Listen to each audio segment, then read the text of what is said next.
Hello and welcome to the Let's Talk Horse Business podcast. And today I'm super excited to be sitting down with Evie.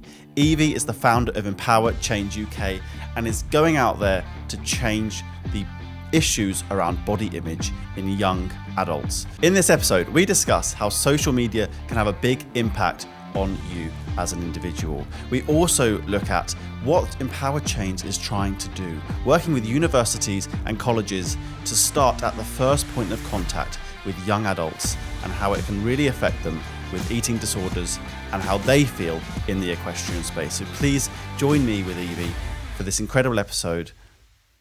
Enjoy the show.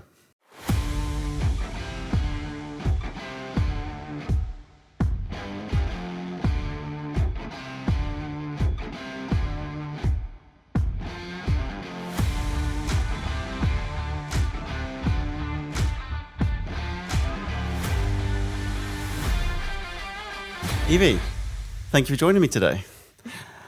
So, would you mind just letting everyone know, who are you? So, my name's Evie. I am an ARU resource student. I previously went to an equine college, and from that, I have started Empower Change. Empower Change, lovely. So, you said you're a resource student, is that what you said? ARU resource student, sorry. Oh, RITL, that was it, lovely. And you're studying, sorry? Equine bioveterinary science. Wow, that sounds intelligent. It's a bit of a mouthful, but you know. Lovely. And yeah, so Empower Change, you just mentioned it. Yes. What is that?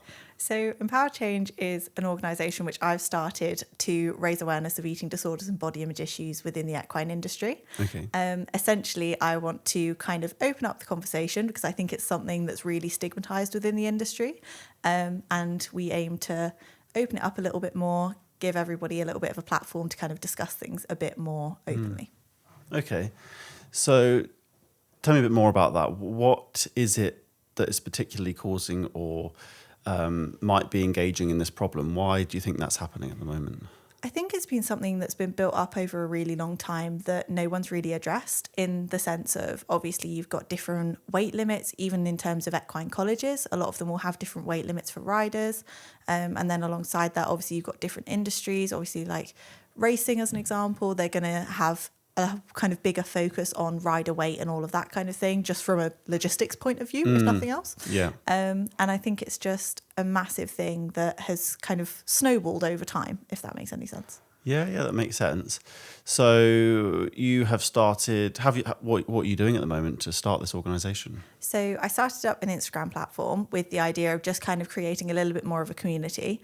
Off the back of that, I then made up a website. So the website currently has, I think it's about 15 or 20 resources and different links to different pages that might help somebody if they're struggling.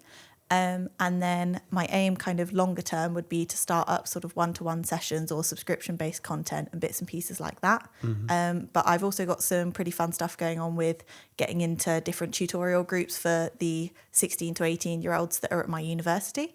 Wow. So we're going to go in and have a little bit of a chat with them, kind of see where they're at and see what content they want me to start providing for them, if that makes sense. Okay, all based around the image. Yeah, exactly. So that sort of takes me on to, this has obviously come out through a journey of yours. Yes. And you've touched on that you're at university and what you're studying, which I'd love to know a little bit more about. But first off, where has this idea come from? So the idea came from my experience when I first went to college. I got to my college and I was quite late getting into horses. I only really started riding at sort of 14, 15 or so. Okay. And from that, realistically, my college experience was my first kind of dive into the industry. So in doing that, I got to college and realised that sometimes it could be a pretty negative space. Whilst the majority of my lecturers were absolutely lovely, I hit a few road bumps and they didn't necessarily know how to support me, just because there wasn't enough information out there to kind of give them the training to support someone that was struggling with an eating disorder. So it happened through my first year of college specifically.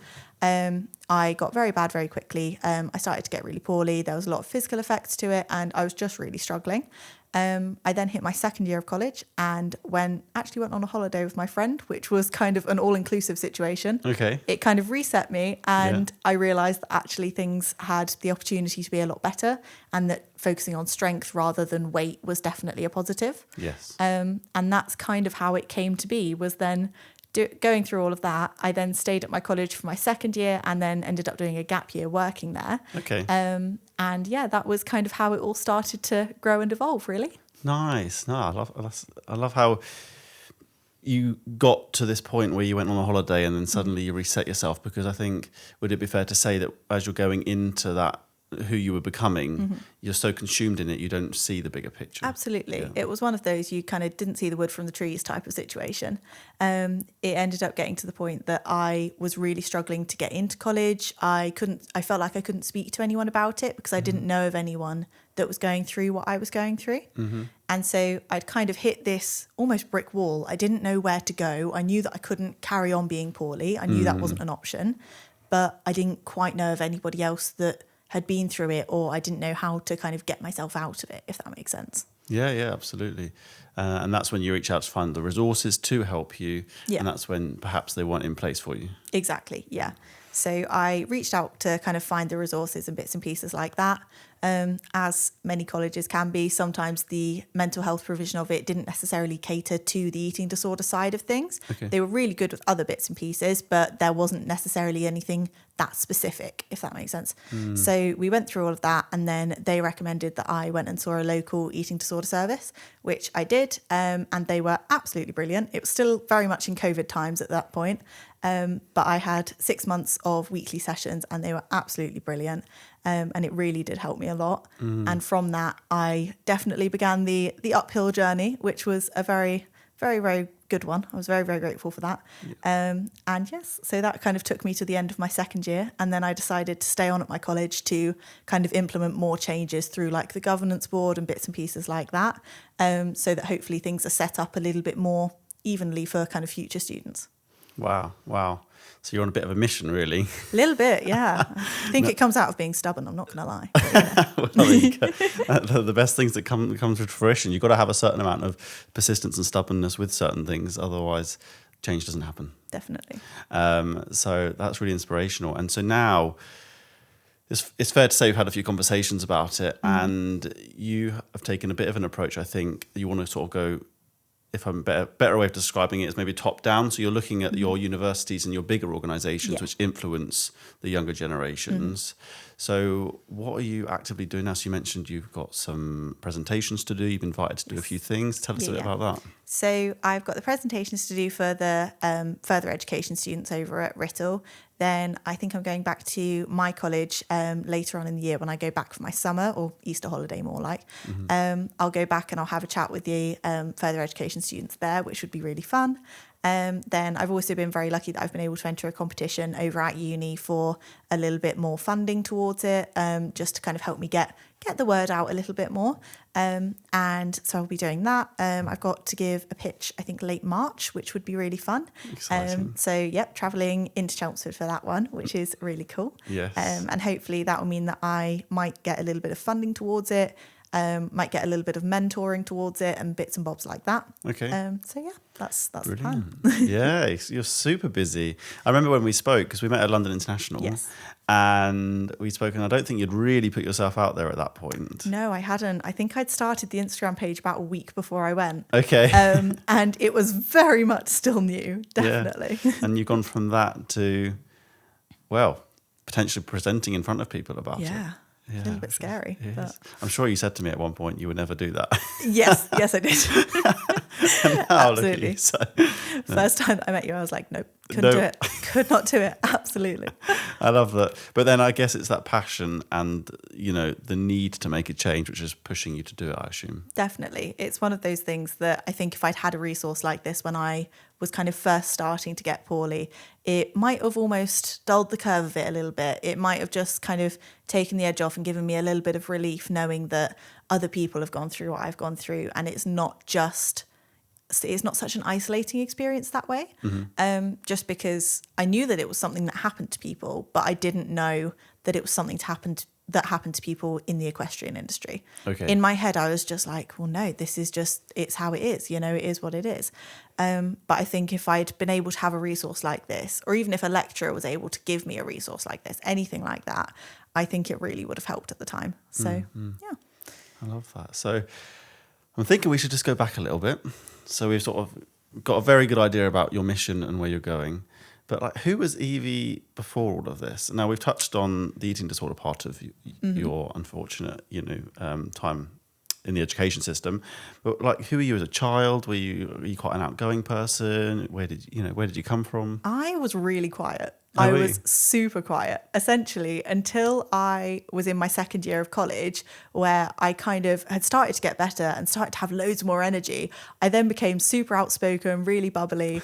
But before that, I really wasn't. I was very much the quiet little kid in the corner. Okay. Which is a bit weird to say now, to be honest. But, never mind. No one else will believe this if they listen to this and they know you. I know. But yeah, so I'd say I was pretty quiet. Obviously, I wasn't really into horses for very long when I first went to college. But before that, I did gymnastics for quite a few years. I ended up coaching that, which was really fun. Had little groups of sort of 3 to 5 year olds, which was a really nice little kind of first job, if you like. So yeah, I was very lucky. I went to an online high school, so I was able to kind of like practice in terms of coming to university. I had a very uni style of being at high school, which was really fun. And I think that's definitely helped a lot too. I actually never heard of that. Can you tell me a bit more about it? So it's called King's Inter High. At the time, it was just called Inter High, but I think they've had a merger since. Essentially, it was just like uni, except it was online. So we had lectures, lead lessons, and then follow lessons. Our lead lessons would have sort of 100 to 120 people in. They'd be literally just like a big Teams call where somebody's presenting a PowerPoint. Right. And you'd note down any questions you had and you'd do all the work. And maybe you'd if it was literature, we'd be like reading through a book together or something like that. And then you'd go into your follow lessons and you'd give the lecturer your list of questions and say, okay, this is what I didn't understand, this and this. But yeah, it was definitely an unorthodox method at the time, but it really helped me. Wow. I do like that. And it is very much the structure of university. Yeah. You go to your big seminars and then you do your smaller groups. Yeah. Interesting. Absolutely. And so did that come about because of COVID? Or is that something No, so it was before that, actually. I went to a mainstream high school and because I was very, very shy and very, very anxious, I started to really struggle to get into school. Okay. So it meant that I would freeze. I ended up having a lot of panic attacks and bits and pieces like that just meant that I just couldn't get myself through the doors. And I was very lucky with my parents that they're very open-minded people. And so I kind of approached them with this idea and I said, look, I know I don't want to be in school anymore. I don't know what else to do. I loved learning. I'm very nerdy. It's great. And I loved learning. I had a brilliant time with it, but I knew that I just couldn't force myself through the doors at that time. And yes, I was very, very lucky with them and they were on board with it after a little bit of convincing. They were on board with it. And that's how I spent my sort of year 8 through to year 11. Oh, wow. Okay. There is a theme here. You're very stubborn. A little bit, yeah, I know. And terrible. You know what you want and you actually go and get it, which is fantastic. Yeah, be in my bonnet and I'm on a mission. Yeah, well, it's working for you, clearly. No, I like that. And you weren't horsey. So you went through all of that and then you suddenly went to college and suddenly found equestrian space. Yes. What was that journey? It was pretty fun. I'm not going to lie. It was a good one. I was very lucky with my college mates. All of them knew far more than me. Ridden-wise, they all knew far more than me. I learnt to canter about 3 weeks before coming to college, and I just threw myself in the deep end. It was definitely a concerning experience at the beginning because I just kind of had to go for it. Obviously, I had to be in there riding lessons, so I had all of these people around me that knew what they were doing, and I was sitting there going, like, oh my gosh, this is crazy. But they were brilliant. I learnt to jump at college, which was literally the most hilarious experience ever. Bless my little college friends, they were absolutely wonderful. Every time that I did something and it was going well, they'd be cheering me on in the background and I would have gone over it literally just down a grid, and I wouldn't have messed it up and they'd be like, well done. It was so sweet. Oh, well, we'll start somewhere. Exactly. Although it's interesting that you jumped straight into college with the equestrian side but weren't equestrian before. What was going through your mind? Well, to be honest, it was sort of the year prior. My sister already had a horse and I would always say to my mum, I'd be like, I'm coming down the yard but I'm not going to do any jobs where I have to pick up poo. I'm not doing it. I literally foot down. I was like, no, I'm not doing it. And there was a share that came up at my local yard, a little pony called Kitty. And she was so sweet, bless her. She was a little walk and trot share pony. And I had lessons on her for a year. And I sort of slowly and surely went, yeah, this is okay. I quite like this. Yeah. Then when I was in college, got my first pony, which me and my mum shared, a little pony called Hobo. Literally the most hilarious name ever. Bless his little heart. And it all kind of slowly progressed from there. But it was essentially, I blame my sister entirely for it. That's Okay. Yeah, it Your was sister her. got you into it. Absolutely. And then you went to college. And it all kind of progressed from there. Fair enough. Oh, wow. Okay, so you've had quite an interesting journey to where you are, really. Definitely not the typical one. No, not a typical one at all. And so what's your aim with what you're doing at university? So aim with what I'm doing at uni is I kind of got two routes that I want to go through. Either go down and do a master's and then possibly look more towards research, or if I can get into it, because it's extremely difficult, to do a postgraduate veterinary medicine. Which would be really, really cool, because that would give me the option of either going down the research route or alternatively practicing as a vet. And when I was in my first year of college, we started equine health and I went, that's it, I want to be a vet. That looks amazing. So the vet med route is definitely the one I'd prefer if it would be an option, if I can kind of somehow manage to weasel my way in there. Okay. But yeah, those are the two. Based on everything you've told me here today, I think you'll do it. I'll try. I'll give it a shot. Well, yeah, exactly. You got to try, otherwise you never know. Exactly. So brilliant. Let's head now back more into empowered change then. And there's something which I wanted to bring up today on this talk, because I've been hearing a lot about drugs which are helping people, or people are using, which are changing the way that they look and they feel. And I'm sure you're aware of them, things like Ozempic. What are your thoughts on them? To be honest, I don't have a wide breadth of knowledge on it. It's not something that I've necessarily looked into, but I think that it is something that could potentially be very harmful. I know that for me, when I started losing weight, it almost became an addiction to losing weight. It almost became this, oh my gosh, this is brilliant. People compliment you. This happens, that happens, whatever it might have been. And it almost gave me this false sense of confidence where I wasn't confident in myself, but because I would have that external validation, it almost kind of gave me that layer or that sort of outer shell that looked as though I was a lot more confident in myself. And I kind of see that the same thing could happen with other people. As I say, it's not something that I've necessarily been really looking into. I've been aware of it, and I do struggle with the concept slightly, just because, again, it takes that smaller is better mentality into account quite heavily. I think there's definitely great medical reasoning for it. If it's something that's going to make someone healthy, 100% go for it. But it is a difficult one to kind of find the line on. I wonder if it's going to increase or decrease the problem that you're talking about. Yeah, it is definitely a tricky one. I mean, I think that it would kind of be a good step, at least, to make sure that it was something that was heavily monitored in terms of who had access to it. Because from what I've understood of it, it can be quite an easy situation to get it into your hands. And I think from the last person I spoke to, you could kind of have an appointment with a GP, and then from that, essentially, you could get it on prescription kind of thing. I don't know if it's still the same or anything like that, but that kind of situation, I kind of struggle with, because you sort of think, well, if there's no check-in, what's to stop a person from seeing that and going a little bit too far and ending up unhealthy on the other side of the kind of scale of it, if that makes sense? Yeah, I totally agree. I think at the moment it's regularly available anywhere for anyone. You walk in, I go to an equestrian event and I don't know the exact percentage, but it's a very high percentage of people are now taking this. Yeah. Very, very high percentage. And before it was a slightly higher barrier to entry because it was quite expensive.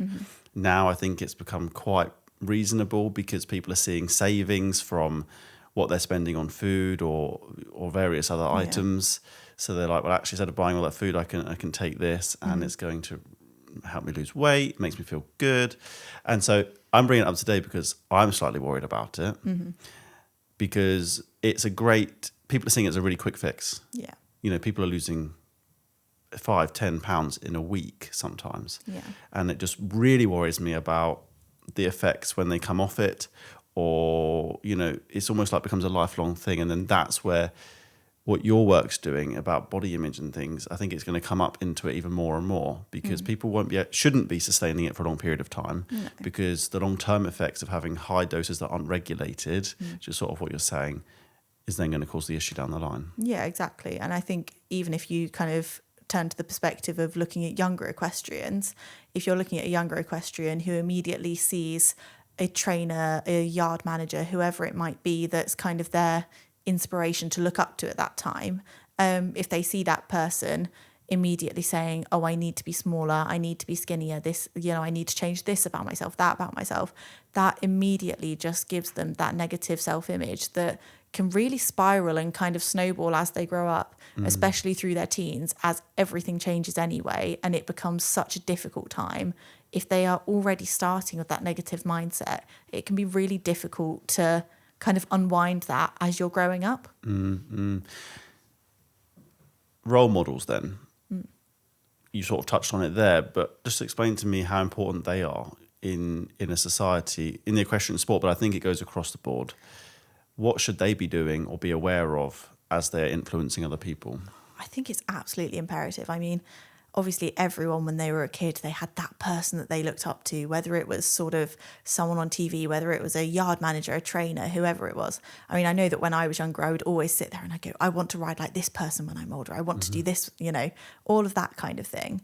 And I think it's just a major, major thing that if they can kind of connote that positive mentality to their young riders, the young people they're around, whoever it might be, it doesn't necessarily have to be smaller is better. I think a big thing in my head, at least, is the kind of strength versus smaller, essentially, which is probably a bad way to put it. But sort of looking at myself as needing to be strong for the horses, needing to have the strength in me to ride however many a day, to get up really early, to be sort of at the yard late, doing all of those things, having the fuel in my body to make sure that I am able to do that and perform to my best ability. Because if you're sitting there running on empty, you're going to miss things. Your mindset, your mind in general, it's going to start to shut down is a pretty extreme way of looking at it. But you know what I mean? Like, you're going to have to realize that sometimes things will get missed and you will become forgetful and you won't realize that that's what it is. And I think if we can kind of get our older generation to be looking down at the younger generation and encouraging balance over anything else and encouraging strength over anything else, it's going to be a massively positive thing. Yeah, I concur with that. Because I think at any point, being malnourished, whether you're realizing it or not, your cognitive functions are not as good. Your body is feeding off of what's left, which is not enough to keep you strong. Exactly. And I think that's really, really important. So it's all about balance. Yeah, definitely. And I mean, it was a massive thing. Even from my personal experience, I was sort of in my first year of college and I was going, oh my gosh, like academically, I was feeling like I was going to fall behind because I was going, what is going on? I would sit there, I'd be like, I'm not smart enough to do this. I shouldn't be here. I can't do it. And looking at that, I can look at it now and think, well, no, it's not that I wasn't smart enough to be there. It wasn't that I didn't deserve to be in the room. It was the fact that I didn't have enough fuel in me to allow my brain to work properly, essentially. And I think that's something that nobody really looks at. Everyone sort of thinks the whole, if you eat less, you lose weight. And actually, that's not the case at all.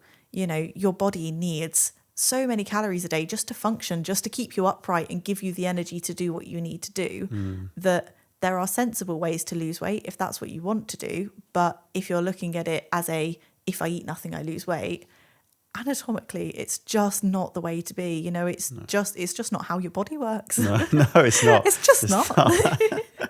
No, and frankly, that is the case. So anyone that wants to, how to put it, anyone that's feeling the pressure and perhaps are heading down this route of an eating disorder, but they might not be aware of it, what signs should they be looking out for initially?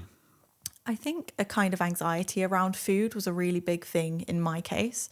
And I think a lot of people that I've spoken to have felt the same, this kind of anxiety or control around food, because an eating disorder at the base of it, it's never about the food, which is a very ironic statement of its own accord, but it's about control. It's about needing control over either the way you look, your life, something that might be going on, anything like that. And I think it's a massive, massive thing to keep an eye on that. And you can see it with your friends or family members, whoever it might be, especially if you know that someone's just gone through something that they might really struggle with.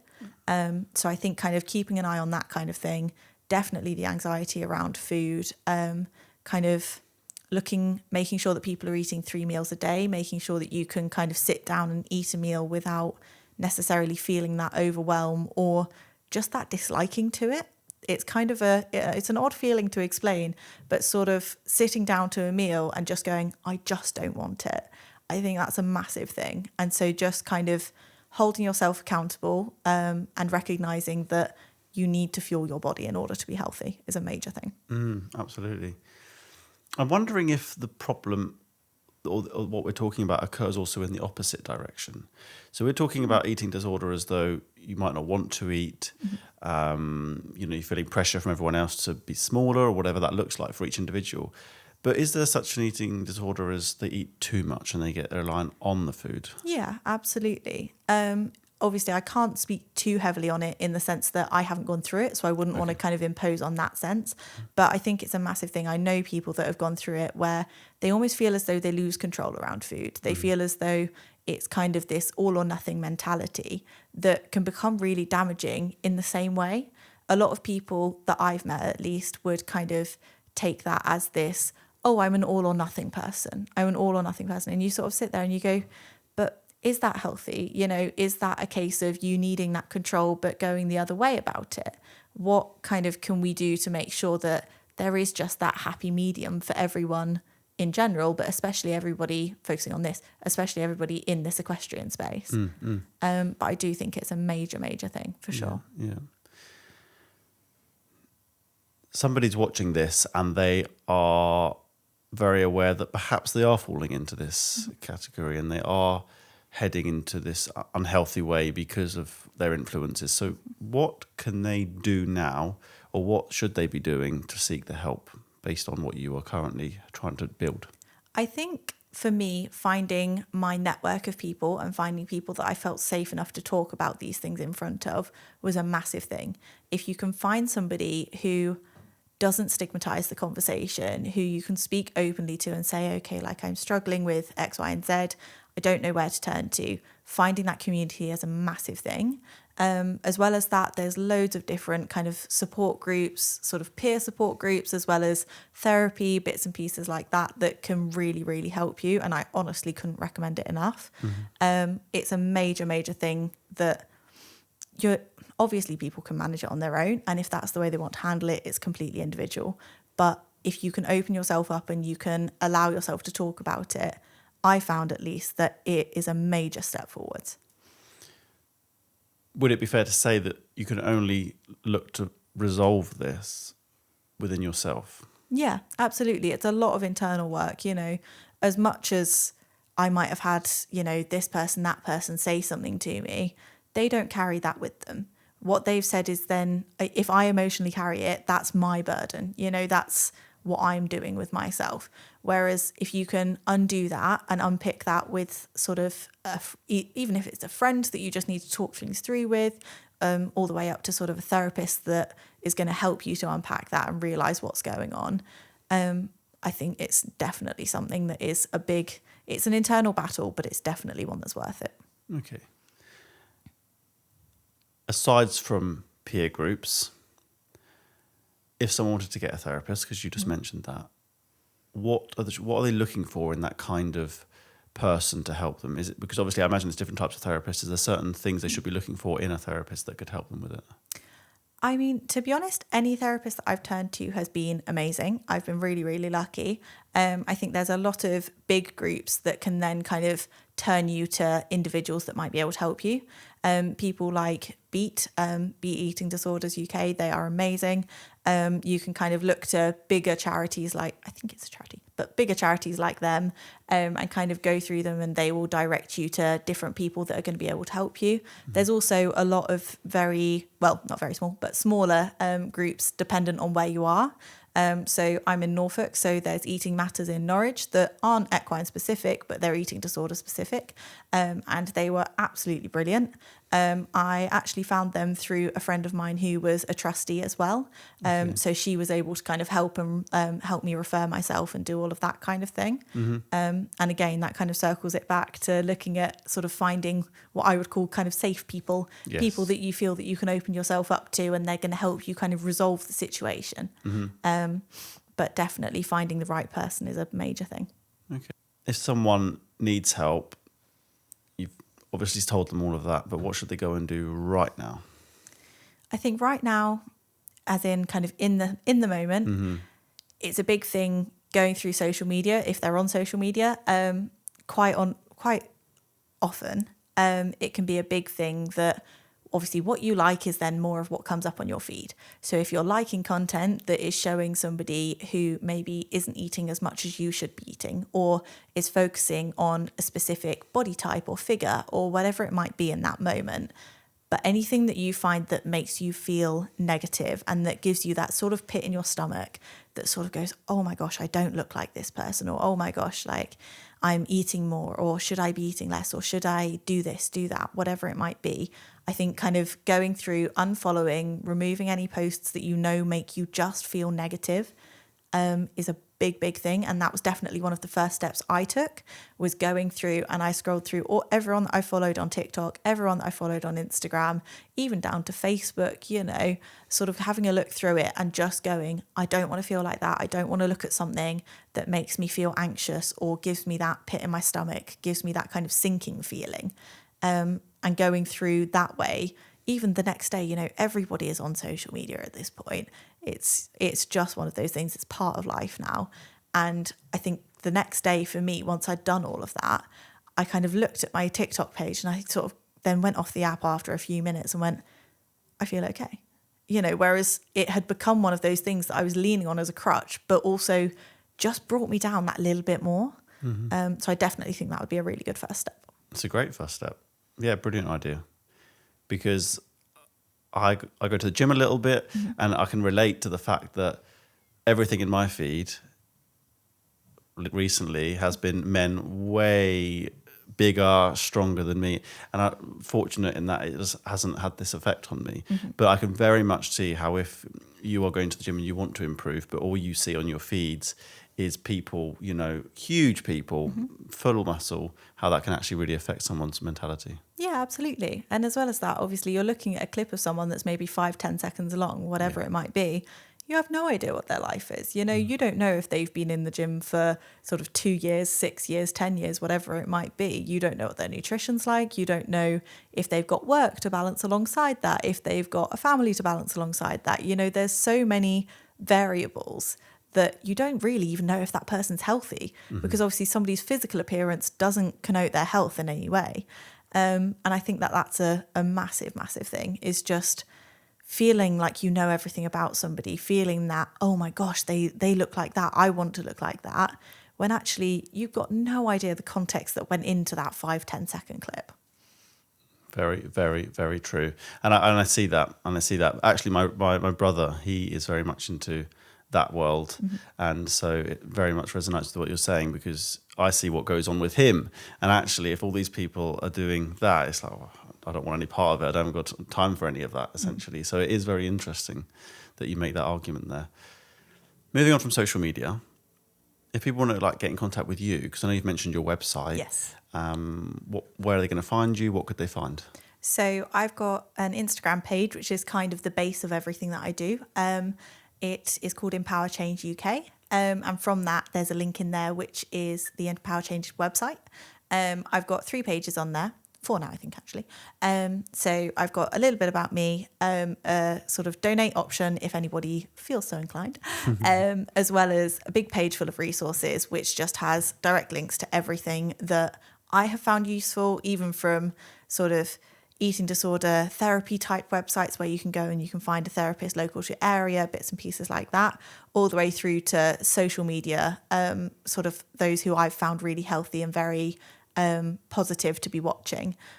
Things like there's an equine PT called Amy. She is absolutely lovely. I've spoken to her a few times about Empower Change and kind of everything that she does and bits and pieces like that. She focuses really heavily on keeping a balance, on making sure that people are eating enough if their aim is to lose a little bit of body fat or gain muscle or whatever it might be. She is brilliant at looking at that in a very holistic way, in a way that's going to kind of mean that everything stays in balance, that you're not going to put yourself at any kind of detriment. So there's all of that on there. And then as well as that, there's a few little contact buttons. So you can obviously contact me through the Instagram page, or if you're not on Instagram, I have an email account, which is directly linked as well. There is also a Facebook page. I can't say I'm horrendously active on that. I probably should be, but we try our best. So I think those would be kind of the main ways of contacting for sure. Okay, I have a question. Okay. A little bit removed from the website side of things. Mm-hmm. It's stuck in my mind, and that's why I wanted to bring it up today. Okay. There has been a thing on social media about you should be a certain percentage in weight of what the horse weighs. Yes, the darling 20% rule. Yes. And I really wanted to discuss that today. What are your thoughts on that? I mean, everyone's got an opinion. My personal opinion is that I don't see it as too much of an issue. I feel that a heavier balanced rider would be less of a negative impact to a horse as a lighter unbalanced rider. I think a lighter unbalanced rider could potentially do more harm, of a phrase, than a heavier balanced rider might. I think it is definitely all subjective. A lot of the time you can just tell by eye. It doesn't need to be this massive thing of, I sit at 19% of my horse and da-da-da-da-da. I think it is definitely something that should be taken with a little bit of a pinch of salt. I think it's a good rule of thumb, but it also does depend on things like the rider's height or the rider's ability, how balanced they are, bits and pieces like that for sure. I know that sort of from a college's point of view, every college that I've been to now, as in college or university that I've been to now, for their insurance, they have to weigh all of their riders. So you're then kind of getting a load of 16-year-olds fresh out of high school, which, isn't necessarily always the funnest time ever. No. And getting them on a scale in sort of their induction weeks of college, saying, okay, this is it. And for some of them, I know for me at least, that was a big tipping point of going, oh my gosh, maybe something's wrong. Maybe I need to do this, this and this and lose weight or anything like that. And all of it was off of that basis of the 20% rule. So I think kind of taking it with a pinch of salt, and even if you're a lecturer or a manager in those situations, being able to say to the students, I'm really sorry, this is really rubbish. We just have to do it for our insurance. It's honestly nothing to worry about, and kind of going at it from that perspective as well. But I'd say it's definitely a good rule of thumb, but to be taken with a pinch of salt for sure. Because I can't help but feel it's going to increase the problem that you're talking about. Absolutely. I think once somebody sees it, if they get that almost bee in their bonnet about, oh gosh, I'm however much against my horse's sort of, 550, 600 kilos, it can be a really big thing, and it can make you sort of feel that you're not worthy enough to be on them, that you're going to cause them some kind of damage, when actually you might have been riding that horse for the last sort of 5 or 10 years and there's never been an issue. I think it is definitely, welfare-wise, it is something that always needs to be considered, and obviously you're always going to need to have that conversation if there is a problem. But it is something that the majority of the time you can work on eye, and you don't need to bring a physical scale into the situation. Because I know that for me, all of us in my kind of year group found it really difficult. It was a very odd kind of concept. We'd all be in the locker room and be like, I don't want to do this. Because, what 16-year-old is going to want to be sort of having to be weighed in front of the people that they've met 3 weeks prior? It's a really tough situation to be in, And I was very lucky that by the end of my time at college, we'd set up a system where the students would come in one by one. So they'd come in one by one, they'd be asked to hold a saddle. So the saddle was kind of in their eye line. They couldn't look down and see a number that might make them kind of just feel that kind of insecurity. Obviously not that it should, but, sometimes it just does.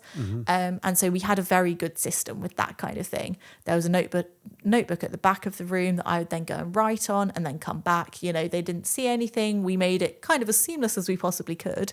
But it's definitely something that needs to be addressed for sure. Is that something that you've done and implemented? It was a combination of a new yard manager who sort of went, okay, this is the way that I've done it before. How can we do it? And then she asked whether I'd be happy and willing to kind of go through the process of weighing the students in their induction weeks. And I said that was fine because obviously I'd gone straight from being a student myself. So the majority of them knew me and it was just a little bit more informal in that way. And yeah, it was definitely a very positive change to make for sure. I can see that, absolutely. But then it sort of, I can't help but think, are we not just going a bit overboard? We're worrying about perhaps a few kg here and there in this whole idea of 20% rule. But then these horses, not these horses particularly, but horses generationally were out there as workhorses, pulling things way heavier than any of us humans are. Are we not just getting a bit carried away? I mean, very well might be. I couldn't say it's my kind of area of expertise as such, but I definitely think heavier breeds, your sort of cobs and Suffolk punches and just generally things that are a little bit stockier. If you look at a 20% rule for those kinds of horses, you sort of sit there and go, well, why are we looking at it?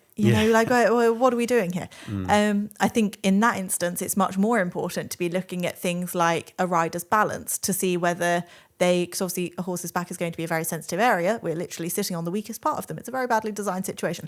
And if you kind of look at it from that perspective and go, okay, let's look at the rider's balance, but also let's bear in mind that this is a 600 kilo horse that however long ago may have been pulling far more than a human being would weigh, and I definitely think it is a tricky one. I think the likelihood is that the racing industry has brought that to kind of people's attention. And then from that, maybe it's trickled out into other industries. Obviously, I don't really know too much about the whole racing industry, but that would just be my initial perception of it. But it is a tricky one. I think there is definitely an element of it that focuses on the detail of that number very, very much. Yeah, absolutely. And, I laughed when you said about the weakest point of them, but I didn't even think about it like that. It's like that is, and it's a sensitive part. But it's also affected not just by us, it's humans riding the horses, but it's also what they're doing as a job. Absolutely. Because race horses notoriously get, kissing spine issues because they're always pushing through so hard from behind because they're always going for it. And then you have other horses which have various other different issues for different reasons.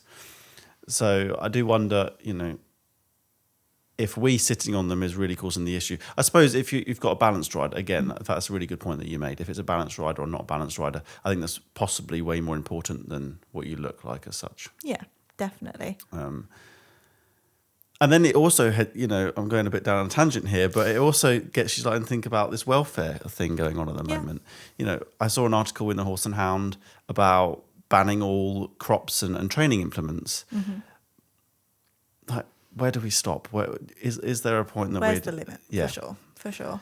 I mean, it's a very, very difficult one because if you look at it, where do you stop? You've made so much progress in whatever industry. Every industry has made so much progress of its own accord that if it's a natural being, if it is a horse which has been essentially designed to just constantly roam. They are not designed to jump things. They are not designed to gallop flat out for however long, all of those things. If you look at it from that perspective, you go, wow, it's really interesting to look at the amount of an impact that we've had on them as people anyway, let alone to look at the amount of an impact that things like selective breeding have had on them. You've made these amazing athletes and that's really brilliant.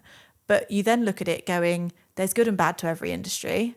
Should we then be banning crops? Should we be banning certain training aids, bits and pieces like that, And it does definitely become essentially the industry's biggest grey area, which makes it really tricky. Absolutely. Especially as each sport is so different in itself. Yeah. And obviously the dressage has got a huge light on it at the moment, but it was racing before and we've heard of things in the show jumping world. And it's been across the board at times. Yeah, absolutely. And it's a mission to find the answers to it all. Yeah, I think, again, it kind of all comes back to balance. I think you've got to look at the industry on the whole, knowing that there's good and bad to every part of it. There's good and bad to the dressage world, to the show jumping world, to the eventers.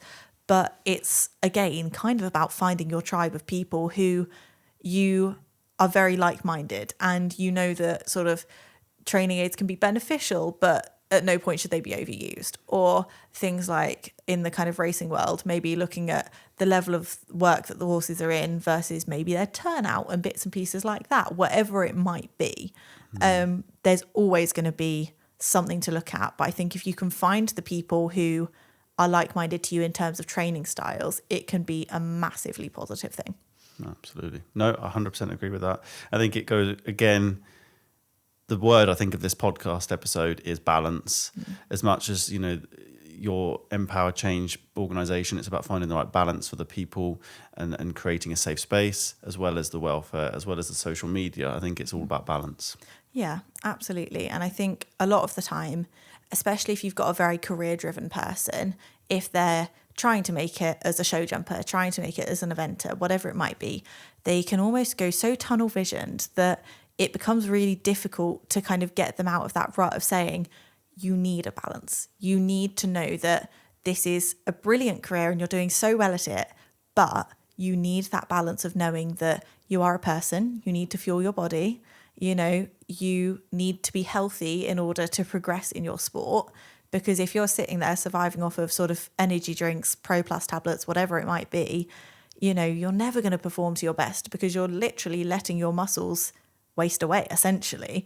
And you need to be strong enough to hold your horse together, to encourage them forward, to do all of those things that they need you there for, essentially. And I think it's very... it sort of correlates with your horses. You wouldn't want to leave your horses in those states. You wouldn't leave your horses in those states. Exactly. I think a big thing that I've always spoken about with anybody that I've known to be struggling was if you had a horse who was a top athlete, they were out however long a day, they had lots of hard work to do, sort of, having that back and forth, or going through what this horse theoretically may be doing as to how much work or like physical work this person is in. And then I'd sort of turn around and go, would you leave them without any food all day? Would you leave them without any water all day? Would you leave them without any hard feed?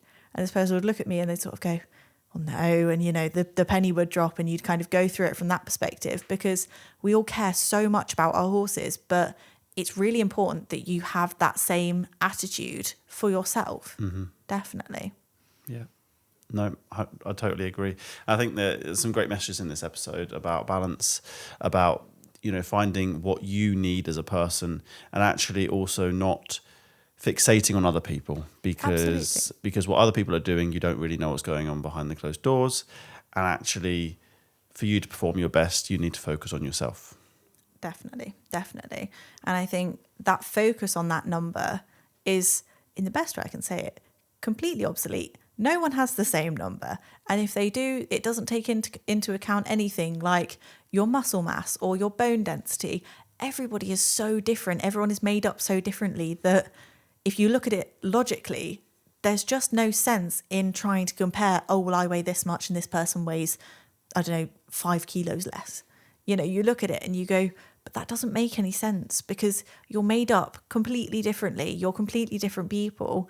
Maybe you have more muscle than them. Maybe you have a different bone density to them. It doesn't make you any less of a person for having a different body to somebody else. Absolutely. And it doesn't take into account your horse, your riding ability, and all the other important factors. 100%. Well, we're coming to the end of the episode. I wanted to ask you, have you got one single message that you would like to give anybody out there in college or otherwise that might be having some thoughts or heading down the route that perhaps they don't really want to head down? I would say find your people. Make sure that you have people that you're safe to talk about these things around and that will give you positive advice. And just keep talking. Things will only get better the more you can communicate to people, because you are not the only one going through it. And if they want to contact you, we've talked about your website already. Absolutely. Can they message you anywhere, call you anywhere, anything like that? You can message off of the Instagram page, and that will probably be the quickest way to do it, because, it's 2025, everyone always has their phones. And so that would probably be the quickest way to do it. Yes. I believe you can call me off of the Instagram page as well. Wow, fantastic. Well, thank you ever so much for joining me today. It's been truly inspirational and inspiring to hear how you're trying to help people, and actually not just doing it in a very small way. You're going out there and going out to the bigger organizations saying, hey, look, we need to make a change. And I think that's really, really powerful. So thank you for sharing, and please keep us updated on how you get on with it. Thank you very much for having me.